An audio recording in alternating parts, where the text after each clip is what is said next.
The Sydney Gay and Lesbian Mardi Gras will showcase a new set of uniforms next year. Members of Australia's Defence Force have been given permission to march in uniform for the first time.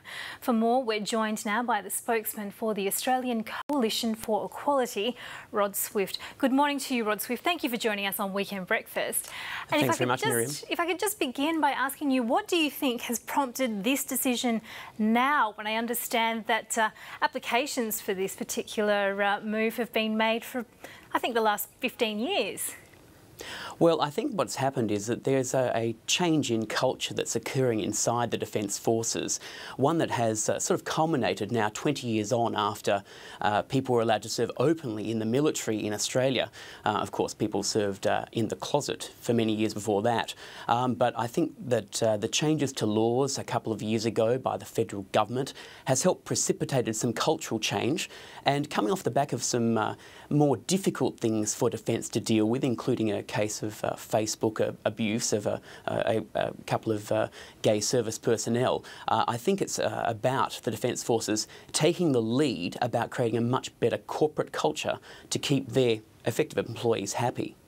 And what will this mean for those members of the Australian Defence Force who are non-heterosexual?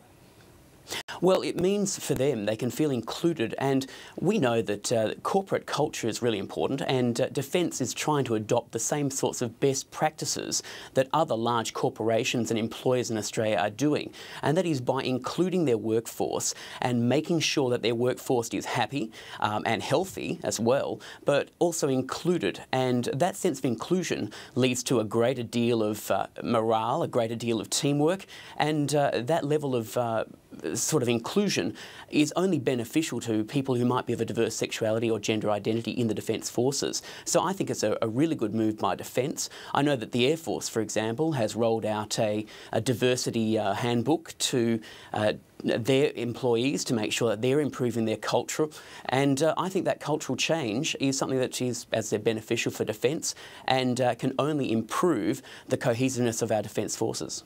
Are we still seeing instances where those serving in the Defence Forces feel that there is discrimination based upon gender or sexuality? I think no matter what steps you take to improve the culture inside an organisation, there will always be isolated pockets and incidences of people that aren't included, people that are excluded, whether it be on the basis of sexuality or gender or race. So I think that you can't ever eliminate that culture, but you can certainly say and draw the line on that particular issue and make sure that people understand that there is either a zero tolerance approach or a mitigation of those particular policies, right through from, say, initiation into the service through to regular training and regular renewal of that particular policy. I think that is really, really important, that a cultural change is driven by not only having it occur at the start of somebody entering into a workforce, but having it constantly renewed and constantly visible to that particular workforce.